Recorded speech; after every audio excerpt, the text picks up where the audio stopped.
o le launga i le suafa mamalu o le atua o le tamā, le alo ma le agaga paia. Amen. O filifilia le foi upu e lua e fai mamatua au te toe faitauina. E fai fo'i le tangata e pei o se lafitanga i le matangi.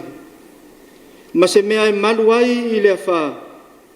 E pei o vai tafe i le nuu nau mati.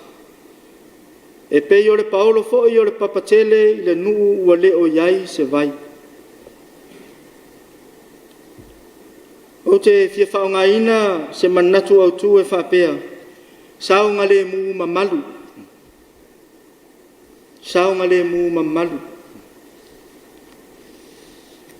O le tasile nei o whamuamua ma whaataua i te ute whai a malu o le malo.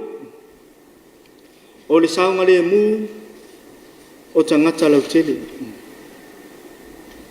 O se tiute ina ia malu puipuia ma maua le nofo le lei o le lautele o tangata o le atunu. O le tiute fo lea o so se pulenga o fe malanga inga. O le saunga le mu le sami, po o le ea, po o le lau ele ele. E pe o ngaruenga wha ave ta vale. O ngaruenga kapiteni maseira. O pailate malana au wha ngaruenga. Ai mese o masini o lo wha o ngaini. O so se ngaruenga whai foi. O le saunga le mu, o le au whaingaruenga, ai maise o tangata lautele. E ao o na fuafua le lei lo latou saunga le mu. I sona ta o tonga e manu iai. Ai se tasi o saunoanga, a le afionga i le tamaitai pare mia, i afia me Naomi. I le tatala ina o sa o le koviti se furu maleiva. Na ia whaapea mai ai. O lo saunga le mu, o lo iou lava lima. O lona winga, e iai e ngā lulue mo le saunga le mu. Ai le tu uai le pitola au a le tangata lava ia e tatau o na whatinu. O tātou masani le upu mamalu. E ave i mamalu whaale malo. O mamalu whaale atunu. O mamalu whaale e kālesia. Ia po le mamalu lau tele o le atunu.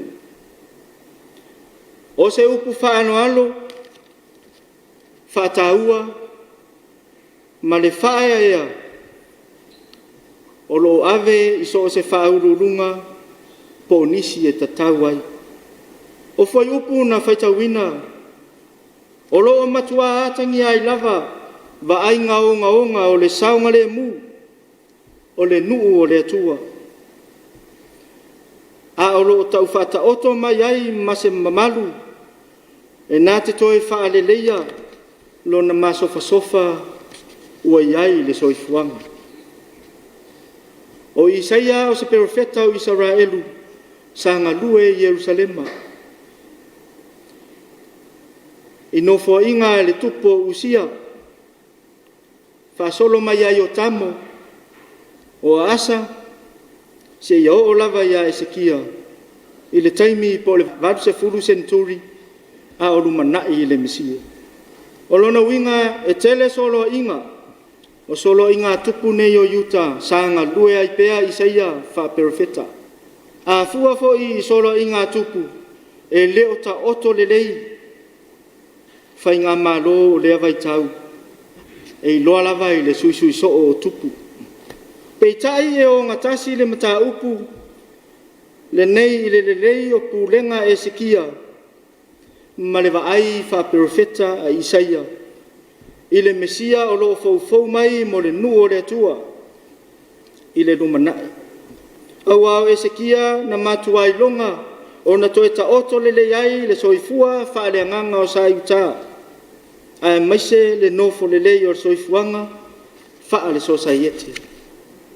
O le alama fo ia tangia i fuai upu nei, au o lo mai le saunga le mu,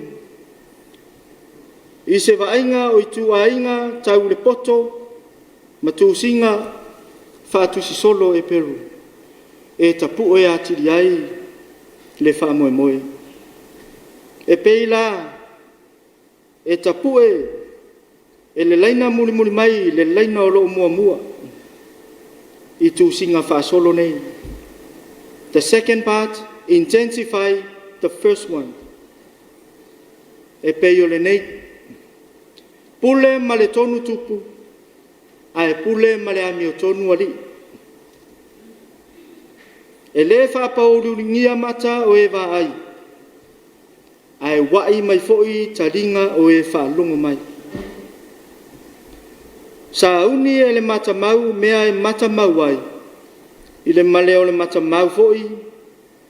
E whātu mau ina ai o ia. A e tapu i leina e muni muni mai foi. Mea e benefiti ai leina na mua mua ai. E le ngatala I me lelei, ma mi o lelei e pei o na taua. A e whapena foi, o na tuu sao mai, ma mea wha le lelei, o loo a wha ina ai le saunga le mu o le sosaiete, I le vaaia isaia. E pei o le whai upo e ono. Tautala leanga I me leanga. Awa ngani I le alii. Ina ia sanga wha mate la ina le uafi ai. Ave e sea le mea inu, mai le uafi inu. Oka. A sanga whai I fea le alofa. A o le toe ma le wha oso o le atua I a whai le leanga. Ua le ai se le lei manatu, malangona I le vano no foai. I le foi upe lua ua whai mamatua. O lo wha ata oto mai ai, le mana, o le pule, ma le malosi o le saunga le mu mamalu. E ta oto le lei mo le ngaluenga e sekia. Po le taimi o lana nofo inga lea wha moe moe. O wana nofo le iai sa iuta. E whapea foi o na taoto le lei I le vainga wha amesia. I le tupu valo ia o le langi, ma le lalo langi o Yesu ke riso o muli muli mai. E mawhai whapea whea o na tu se tangata, e tali se a wha, po se matangi. Na o Yesu, o ia lava e toa tasi. Whawhewhea o na tafe se vai tafe I se nuu mātutu. Na o Yesu e tali ai le ngā lala whareanganga o tangata whātuatua. Tātou te malu lava I le paolo o aoanga le lei o Yesu ke riso. O le wala aulea Isaia mo tātou le nei taia. O le waloanga se I toe tau wheso tae. Le whata o tonga o sosaiete ua masofa o no le ngau pule. Ma le ngā lala pule o tupu ma taita. Whai maile whamanatu masani e se tasi o fo mai o le tala whasorpito I marua. History repeats itself. O mea na tutupu e mawhai o na toe tutupu. Aua o le ngā solonga lava lea o le soifuanga o le tangata. E iai taimi e se ma vai ai. O le tangata e se lava fo ma se pea. E lua malo si anga wha le tangata e a whaina ai society. Mua le despotic power. O le malo si anga lea e peia I lunga o le society lona whaongaina. O le pule whaituatasi a e pulea se whaala putuputonga po o se malo. A o le infrastructural powers e to tonu o le society. Po le pulenga e fesoso tai ma manatu malangona o tangata. Lea mawai le tua inga winga lea mawha tūlanga of despotic rulers. These rulers stop at nothing, nor think twice about stepping over anyone who steps on the way. Tasi lea whawhita uli, o taua mawhewaiwa inga e peifoi, o na mafuai taua tele a Rusia, ma le malo Ukraine o lo fai nei. Malo si anga e whaia le tangata. O le saunga le mu e whai le mamalu o le tangata. A o le malo si anga o Yesu Keriso ua ta pena e le atua. E to tonu nga le mu o le tangata. E le ngata i le wharitino ta pena ai le mawhauwhau. Ai mese o le ola whalea ngama. A toa ai fo i ma le mautinoa o le ola a tali. A ua o le saunga le mu tātou te sawa tuai le langi fau wa saunia. Mo oe ma. Se a leo ngā o mea o le neilaro langi ai mau ai le ola. Sau noa le li whaola, o se fia mua au auna. O se fia mua muli. O le tai le lei, e tai alano ma matai tu le saunga le mu o le society. E le tau ina whailoa ma lo sianga mani le lei, na ausia pe ua ausia. A ia seu sila i le saunga le mu o le society. E ile manatu o le whaila unga. E tai umalava tātou i o tātou tangata. O wale nei vai tau. Ua tele upu so o na lafo. Matu maanga so o na whai. Au ane i o tātou tafu tele le afi o fe vai a inga. E mānaia. Ai tafu le lei le afi. A wanga se senga ma se kuka manongi. O le manongi e pua ina ai le lei ma le matangofia o lo tangata. A wā se Samoa saunga le mu. E le lei le mua i mea le lei. A wā le foi ua whai loa i saia. Le isi vai inga lea.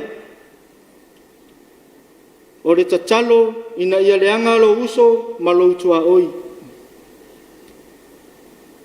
E le mawhai o na tātou le lei ma le atua. Ai wha le tonu le vā matangata. O matauina fo i le nei vai tau. Tū maanga whanau a onga. Ua mautino ai le saunga le mu. I le fe aina ma le whaamisa i nofoanga whaitele. E le o se tūlanga le leifo. Le tūlanga ua o iai le ofi mai o vaila au whasaina. O fuala au e a whaina ai le saunga limu o le mawhauwhau.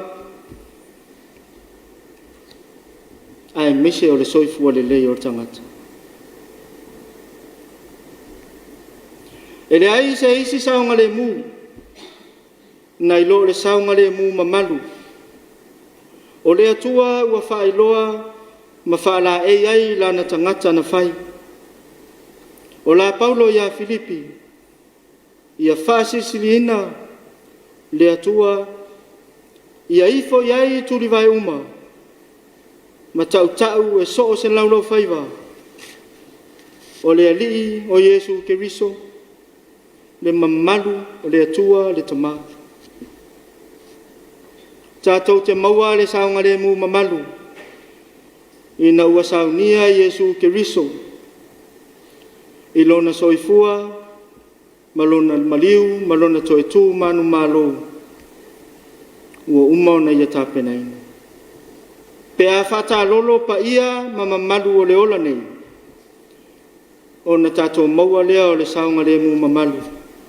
Ua mai a tāpena e le atua. Tu maua tu pe le atua lo na lava vi inga. Ne yo o le whaavavau lava.